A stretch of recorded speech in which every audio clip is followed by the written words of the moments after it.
রাসূলুল্লাহ সাল্লাল্লাহু আলাইহি ওয়াসাল্লাম কদরের রাতগুলোতে কি কি ইবাদত করতেন। আমি খুঁজে 5টা আমলের কথা পেয়েছি বিশেষভাবে, কমন যে আমলগুলো সেগুলো তো ছিলই, বিশেষভাবে 5টা কাজ রাসূল সাল্লাল্লাহু আলাইহি ওয়াসাল্লাম এই কদরের রাতে করতেন। 1 নম্বর কাজ হচ্ছে তিনি সারা রাত জেগে ইবাদত করতেন এবং পরিবারের লোকদেরকে ঘুমোতে দিতেন না, উঠিয়ে দিতেন।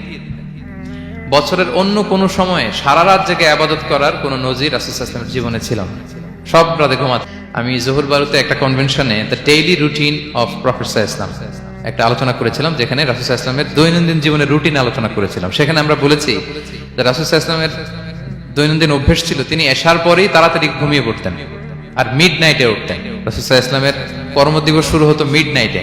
আমাদের তো সকালে কারো আরো অনেক পরে শুরু হয়, রাসূল সাল্লাল্লাহু আলাইহি ওয়াসাল্লামের কর্মদিবস শুরু হতো বেসিক্যালি মিড নাইটে। এশার পরে কথাবার্তা না বলে আগে ঘুমোতে যেতেন, মিড নাইটে উঠতেন, কিন্তু ঘুমাতেন। ঘুম ছাড়া রাত কাটাতেন না। সারা বছরের এটা ছিল যে এশার পর পরে ঘুমোতে যেতেন, except the last 10 days of Ramadan. রমাদানের শেষ 10 রাতে রাসূল সাল্লাল্লাহু আলাইহি ওয়াসাল্লাম ঘুমাতেন না। এই 10 দিনের ব্যাপারেই পাওয়া যায় সারা রাত জেগে তিনি ইবাদত করতেন। আম্মা জান আয়েশা রাদিয়াল্লাহু তাআলা আনহা বলেন, ইযা দাখালাল আশরু আহিয়াল লাইলা ওয়া আইকাযা আহলা ওয়া জাদ্দা ওয়া শাদ্দাল মিজার। রমাদানের শেষ দশক যখন আসতো রাসূল সাল্লাল্লাহু আলাইহি ওয়াসাল্লাম সারা রাত জেগে ইবাদত করতেন। পরিবারের সদস্যদেরকে জাগিয়ে তুলতেন, স্ত্রীদের ঘুমাতে দিতেন না, জাগিয়ে তুলতেন। ফাতেমা রাদিয়াল্লাহু তাআলা আনহার ঘর পাশেই ছিল, তাদেরকে যে জাগাতেন এবং নিজে সারা রাত ইবাদত করতেনই। জাদ্দা ওয়া শাদ্দাল মিজার, খুবই বলিষ্ঠ ভাবে, খুব মজবুত ভাবে কোমরে গামছা বেঁধে নামার একটা এক্সপ্রেশন এখানে দেয়া হয়েছে। মিজার, ইজহার মানে হচ্ছে বাংলা করলে হয় লুঙ্গি। লুঙ্গি আমরা যখন খুব শক্ত কোনো কাজ করতে যাই তখন তারা কি করে, খুব টাইট করে লুঙ্গিটা বাঁধে। তার মানে বোঝানো হচ্ছে রাসূল সাল্লাল্লাহু আলাইহি ওয়াসাল্লাম কোমরে ভালো করে লুঙ্গি বেঁধে বা গামছা বেঁধে আটকাট বেঁধে নামতেন শেষ 10 দিনের জন্য। এই সময় তিনি মানে কাউকে কেমন যেন চিনতেন না, সবসময় ইবাদতে মগ্ন থাকতেন। এটা আমরা করতে পারি যে শেষ 10 দিনে, আর যেহেতু 3 দিন বাকি, আমরা একটা স্পেশাল প্ল্যান করতে পারি যে আমরা আমাদের সর্বোচ্চটুকু উজাড় করে দিয়ে লাস্ট 10 days অফ রমাদানের এই বরকত আমরা হাসিল করব, এটা যেন আমাদের মিস না হয়। তাহলে এটা আমরা একটা পেলাম। 2 নাম্বার হচ্ছে ইতিকাফ করা। রাসূলুল্লাহ সাল্লাল্লাহু আলাইহি ওয়াসাল্লাম রমাদানের শেষ 10 দিন ইতিকাফ করতেন। আম্মা জান আয়েশা রাদিয়াল্লাহু তাআলা আনহা বলেন, কানা ইয়াতাকিফুল আশরাল আওয়াখির মিন রমাদান। রমাদানের শেষ দশকে তিনি ইতিকাফ করতেন হাত্তা তাওয়াফাহুল্লাহ। ওনার ইন্তেকালের আগ পর্যন্ত এই অভ্যাসটাই তিনি জারি রেখেছেন। সুম্মা আতাকাফা আজওয়াজুহু মিন বা'দি, তারপরে ওনার স্ত্রীরা ইতিকাফ করেছেন। আরেক বর্ণনায় এসেছে ইয়াতাকিফু কুল্লা রমাদান 10 আইয়াম, প্রতি রমাদানে তিনি 10 দিন ইতিকাফ করেছেন। কিন্তু যেই বছর তিনি ইন্তেকাল করবেন সে বছর তিনি 20 দিন ইতিকাফ করেছিলেন। প্রতি রমাদানে 10 দিন, আর যে বছর ইন্তেকাল করবেন সে বছর কয় দিন? 20 দিন তিনি ইতিকাফ করেছিলেন মসজিদে নববীতে। তাহলে আমরা এই রমাদানের শেষ দশকে এটা করতে পারি। 2 নম্বর পয়েন্ট হচ্ছে ইতিকাফ করা। যারা আমরা করিনি তারা আমরা ইতিকাফ করতে পারি। আমাদের আইআইএম এর মসজিদ এটা ইতিকাফের জন্য একটা উর্বর জায়গা। আমরা যখন এই ক্যাম্পাসে ছিলাম তখন দেখেছি যে এখানকার ইতিকাফের পরিবেশ যে এত সুন্দর, এটা কল্পনাই করা যায় না। অসাধারণ পরিবেশ। আপনি যদি ইতিকাফ নাও করেন, রাত 2টা বা 3টার দিকে সেন্ট্রাল মস্কে এসে বসে থাকলেও হবে। রাত 2টা 3টার দিকে এসে বসে থাকলে দেখবেন যে কেউ সেজদায় পড়ে কান্না করতেছে, কেউ হালাকা করতেছে, কেউ তাসবিহ পড়তেছে, কেউ কোরআন তেলাওয়াত করতেছে। মানে এত সুন্দর পরিবেশ, ওটা দেখলেই আপনার ইবাদত করতে মন চাইবে। তো আমরা যেন ইতিকাফ করার চেষ্টা করি। ইতিকাফ করতে না পারলে শেষ দশকের রাতগুলো যেন মসজিদে কাটানোর চেষ্টা করি, তা না পারলেও বাসায় যেন এই রাতগুলো আমরা মিস না করি। বিশেষ করে সেন্ট্রাল মস্কে তো অসাধারণ পরিবেশ, এটা হাইলি রেকমেন্ডেড। ইফ পসিবল আপনারা আসবেন, এখানে ইবাদতের চমৎকার পরিবেশ থাকে। 3 নাম্বার হচ্ছে রাসূল সাল্লাল্লাহু আলাইহি ওয়াসাল্লাম এবং জিবরাইল আলাইহিস সালাম যৌথভাবে কোরআন রিভিশন করতেন। খুব ইন্টারেস্টিং। সারা বছর যেটা নাজিল হতো, রমাদানে জিবরাইল আলাইহিস সালাম রাসূল সাল্লাল্লাহু আলাইহি ওয়াসাল্লামকে শোনাতেন, রাসূল সাল্লাল্লাহু আলাইহি ওয়াসাল্লাম জিবরাইল আলাইহিস সালামকে শোনাতেন। সহিহ বুখারীর বর্ণনা, কানা জিবরিলু ইয়ালকাহু ফি কুল্লি লাইলাতিন মিন রমাদান ফায়ুদারিসুহুল কুরআন। প্রতি রমাদানের প্রতি রাতে এসে রাসূল সাল্লাল্লাহু আলাইহি ওয়াসাল্লামের সাথে কোরআন মুদারাসা করতেন। সহিহ মুসলিমের বর্ণনায়, আন্না জিবরিল কানা ইউআরিদুহু বিল কুরআন কুল্লা আমিন মাররা। প্রতি বছর রমাদানে একবার শোনাতেন বা শুনিয়েছেন। যে বছর তিনি ইন্তেকাল করবেন তিনি 2 বার শুনিয়েছেন। আরাদা ইউআরিদু, মানে এটা ফ্রম বোথ সাইড। আরবি শব্দটা এমন যে জিবরাইল আলাইহিস সালাম শোনাতেন, এরপর রাসূল সাল্লাল্লাহু আলাইহি ওয়াসাল্লাম জিবরাইল আলাইহিস সালামকে শোনাতেন। কোরআন রিভিশন করা। তো এই শেষ দশকের রাতগুলোতে আমরা যেন বেশি বেশি কোরআন পড়ি। কোরআন তেলাওয়াত, কোরআনিক রেসাইটেশন হতে পারে, কোরআনের অর্থ পড়া হতে পারে, তাদাব্বুরে কোরআন হতে পারে, কোরআনের হালাকায় জয়েন করা হতে পারে, ইন ইটস এনি ফর্ম। আমরা যেন কোরআনের সাথে অ্যাটাচমেন্টটা বাড়াই লাস্ট 10 days অফ রমাদানে। 4 নাম্বার, কিয়ামুল লাইল করা। রাসূল সাল্লাল্লাহু আলাইহি ওয়াসাল্লাম কিয়ামুল লাইল করতেন, এবং কিয়ামুল লাইল শব্দটাকে রাসূল সাল্লাল্লাহু আলাইহি ওয়াসাল্লাম কদরের সাথে জুড়ে দিয়েছেন।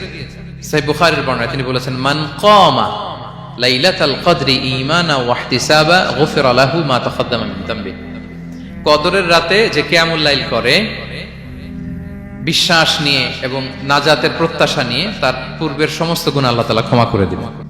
তাহলে কিয়ামুল লাইলটা রাসূল সাল্লাল্লাহু আলাইহি ওয়াসাল্লাম বিশেষভাবে কদরের রাতের সাথে সম্পৃক্ত করেছেন। আমরা যেন প্রতি রাতে কিয়ামুল লাইল করি, লম্বা সময় যেন দাঁড়িয়ে থাকি, লম্বা সময় কোরআনিক রেসাইটেশন করি দাঁড়িয়ে থেকে, লম্বা সময় রুকু, লম্বা সময় সিজদা, স্পেশালি সিজদা। আখরাবু মা ইয়াকুনুল আবদু মির রাব্বিহি ওয়া হুয়া সাজিদ ফাআকসিরু ফিহি দুআ। বান্দা যখন সিজদায় থাকে আল্লাহ সবচেয়ে কাছে থাকে, তো আমরা তো আল্লাহর সবচেয়ে কাছে যেতে চাই এই ক্রিম টাইমটাতে, কি বলেন? আমরা যেন লম্বা সময় সিজদাতে থাকি।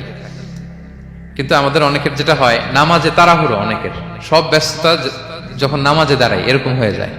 রাসূল সাল্লাল্লাহু আলাইহি ওয়াসাল্লামের সালাত যদি আমরা খেয়াল করি, বিশেষ করে কিয়ামুল লাইলে এত যে সুন্দর ছিল। আম্মাজান আয়েশা রাদিয়াল্লাহু তাআলা আনহাকে জিজ্ঞেস করা হয়েছিল যে, হে আম্মাজান, রাসূল সাল্লাল্লাহু আলাইহি ওয়াসাল্লামের কিয়ামুল লাইল কেমন ছিল, কিভাবে কিয়ামুল লাইল করতেন? আম্মাজান আয়েশা দেখেন ওনার এক্সপ্রেশনটা কত সুন্দর। তিনি বলেছেন, ফালা তাসআল আন হুসনিহিন্না ওয়া তুলিহিন্না। রাসূল সাল্লাল্লাহু আলাইহি ওয়াসাল্লামের কিয়াম যে কত সুন্দর ছিল, কত লম্বা ছিল, আমায় জিজ্ঞেস করো না, আমি বলতে পারবো না। আমরা অনেক সময় যখন খুব বেশি চমৎকার কিছু হয় তো আমরা কি বলি, ভাই এত সুন্দর ছিল, আমি বোঝাতে পারবো না।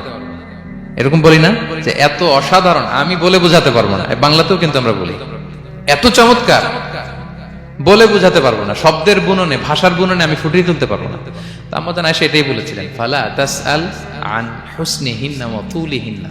রাসূল সাল্লাল্লাহু আলাইহি ওয়াসাল্লামের রাতের নামাজ কিয়ামুল লাইল যে কত সুন্দর ছিল, কত দীর্ঘ ছিল, লম্বা ছিল, আমায় জিজ্ঞেস করো না, আমি বলে বোঝাতে পারবো না। সুবহানাল্লাহি ওয়া বিহামদিহি। আমরা যেন লম্বা সময় কিয়ামুল লাইল করি। আম্মাজান আয়েশা রাদিয়াল্লাহু তাআলা আনহা আরো বলেন, কানা ইয়াকুমু মিনাল লাইলি হাত্তা তাতাফাত্তারা কদামা। এত দীর্ঘ সময় দাঁড়িয়ে থাকতেন, থাকতে থাকতে ওনার পা ফুলে যেত, পা দুটো ফুলে যেত। আপনিও দীর্ঘ সময় দাঁড়িয়ে দেখেন যে পায়ে ঝিম ধরে যাবে, পা ফুলে যাবে, এটা করতেন রাসূল সাল্লাল্লাহু আলাইহি ওয়াসাল্লাম। তো আম্মাজান আয়েশা বলেন, ইয়া রাসূলুল্লাহ লিমা তাসনাউ হাযা ওয়া ক্বাদ গুফিরা লাকা মা তাকাদ্দামা মিন যামবিকা মা তাআখার। আপনি এত কষ্ট কেন সহ্য করেন নিজের দেহের উপরে? আপনার তো আগের পরের সব গুনাহই মাফ। আদত তো রাসূল সাল্লাল্লাহু আলাইহি ওয়াসাল্লামের গুনাহই নেই, তিনি নিষ্পাপ। এত কষ্ট কেন করেন? আপনার আগের পরের সবই তো মাফ করে দেয়া হয়েছে, কেন করেন? রাসূল সাল্লাল্লাহু আলাইহি ওয়াসাল্লাম উত্তর করেছেন, আফালা উহিব্বু আন আকুনা আবদান শাকুরা। আয়েশা, আমি কি শুকরগুজার বান্দা হতে পছন্দ করব না? আল্লাহ তাআলা আমাকে তার রহম এবং করমে সব মাফ করে দিয়েছেন, কিন্তু আমি কি শুকরগুজার হব না? আমি কি আমার রোলটা প্লে করব না? আমি কি নিজেকে সঁপে দেব না আল্লাহ তাআলার কাছে জায়নামাজে? তো এটা ছিল সংক্ষেপে রাসূল সাল্লাল্লাহু আলাইহি ওয়াসাল্লামের কিয়ামুল লাইলের ধরন। এভাবে তিনি দীর্ঘ সময় কিয়ামুল লাইল করতেন। আমরা যেন এটা করি। সেন্ট্রাল মস্কে কিয়ামুল লাইল এবছর নিশ্চয়ই হচ্ছে, আমরা যেন অংশগ্রহণ করি। 5 নম্বরে রাসূল সাল্লাল্লাহু আলাইহি ওয়াসাল্লাম দোয়া করতেন। এই কদরের রাতগুলোতে খুব বেশি বেশি দোয়া করতেন। দোয়া নিয়ে আমরা একটা উজুমার খুতবা দিয়েছিলাম, সেখানে আমরা বলেছিলাম যে দোয়া হতে হবে খুব আন্তরিক দোয়া, রোবোটিক দোয়া যেন না হয়। আপনার আবেগ, ভালোবাসা, মনের মাধুরী মিশিয়ে, চোখের পানি মিশিয়ে, অশ্রু সিক্ত করে এই দোয়াটা করতে হবে, তাহলে সে দোয়া আল্লাহর কাছে কবুল হবে। আমরা যেন আমাদের ভাব, আবেগ সব ঢেলে দিতে পারি আমাদের দোয়াতে, আমাদের সিজদায়, আমাদের কিয়ামুল লাইলে। এবং যে কোনো ভাষায় কোরআনিক দোয়াগুলো রেকমেন্ডেড, হাদিসের মাসুরগুলো রেকমেন্ডেড। তাছাড়া আপনার নিজের ভাষায় আপনার কি চাওয়া, আপনার কি আকাঙ্ক্ষা, আপনার মনের কষ্ট, যাতনা সবকিছু আপনি আল্লাহ তাআলার কাছে পেশ করুন। এবং আম্মাজান আয়েশা জিজ্ঞেস করেছিলেন, ইয়া রাসূলুল্লাহ, আমি যদি কদর পেয়ে যাই আমি কি বলবো এ রাতে? মা আদউ, কি দোয়া করব? রাসূল সাল্লাল্লাহু আলাইহি ওয়াসাল্লাম বললেন, তাকুলিন, আয়েশা তুমি বলবে, আল্লাহুম্মা ইন্নাকা আফুউন তুহিব্বুল আফওয়া ফাআফু আন্নী। আয়েশা তুমি যদি কদরের রাত পেয়ে যাও এটা বলবে, হে আল্লাহ আপনি ক্ষমাশীল, আল্লাহ আপনি ক্ষমাকে পছন্দ করেন, আল্লাহ তাই আপনি আমায় ক্ষমা করেন। হে আল্লাহ আপনি ক্ষমাশীল, আপনি ক্ষমাকে পছন্দ করেন, আল্লাহ আপনি আমাকে ক্ষমা করেন। এই দোয়াটা আমরা যেন বেশি বেশি করি। আমার সাথে সাথে সবাই একটু পড়ুন মেহেরবানি করে, আল্লাহুম্মা ইন্নাকা আফুউন তুহিব্বুল আফওয়া ফাআফু আন্নী। আল্লাহুম্মা ইন্নাকা আফুউন তুহিব্বুল আফওয়া ফাআফু আন্নী। হে আল্লাহ আপনি ক্ষমাশীল, আপনি ক্ষমা করাকে পছন্দ করেন, আল্লাহ আমাকে ক্ষমা করেন। আমরা আমাদের নিজেদের ভাষায় অনেক দোয়া করতে পারবো, কিন্তু রাসূল সাল্লাল্লাহু আলাইহি ওয়াসাল্লামের শেখানো দোয়াগুলো এটা হচ্ছে মানে very precise in wording but comprehensive in meaning. এটার অর্থ, এটার আবেদন এটা অনেক বেশি। আমি অনেক 10টা-20টা বাক্য বলে এত সুন্দর কথা মিলাতে পারবো না। রাসূল সাল্লাল্লাহু আলাইহি ওয়াসাল্লাম যেটা শিখিয়ে দিয়েছেন, আগে আল্লাহর প্রশংসা করলাম, আল্লাহ আপনি ক্ষমাশীল, আবারও প্রশংসা, আল্লাহ আপনি তো ক্ষমা করাকে পছন্দ করেন। যেটা আপনি পছন্দ করেন না ওইটা তো চাচ্ছেন, যেটা আপনার পছন্দ, যেটা আপনি করতে ভালোবাসেন, গাফিরিয যামবি ওয়া কাবিলিত তাওব, আপনি ক্ষমা করাকে পছন্দ করেন, তওবা কবুলকে আপনি পছন্দ করেন, তো সেটাই তো চাচ্ছি আপনার কাছে, আপনি আমার তওবা কবুল করুন, আল্লাহ আপনি আমাকে ক্ষমা করুন। So, এই দোয়াটা প্রত্যেক রাতে যেন আমরা বেশি বেশি করি সম্মানিত শ্রোতা। এবং এই যে রিমাইন্ডার গুলো শুনলাম, এটা রমাদানের পরেও যেন আমরা অব্যাহত রাখি। আমরা নাম দিয়েছি যে gear up for a great Ramadan. আমাদের ইবাদতের যে ধারাবাহিকতা, এই গতিটাকে আরেকটু গিয়ার আপ করা, আরেকটু পুশ করা নিজেকে, আরেকটু এক্সট্রা ড্রাইভ দেওয়া এই শেষ মুহূর্তে।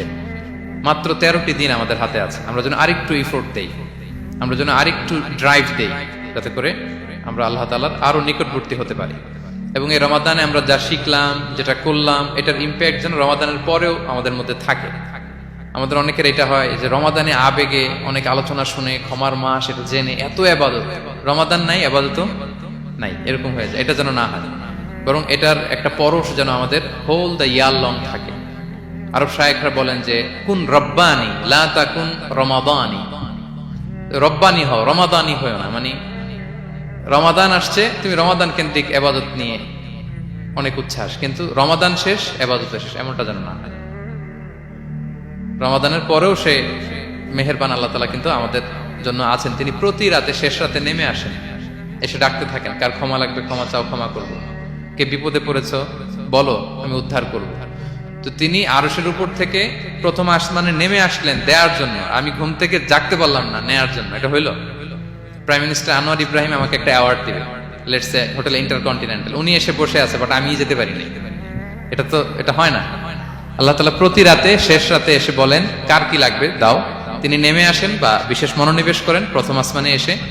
কিন্তু আমরা যে নিব সেই সময়টুকুন আমাদের হয় না।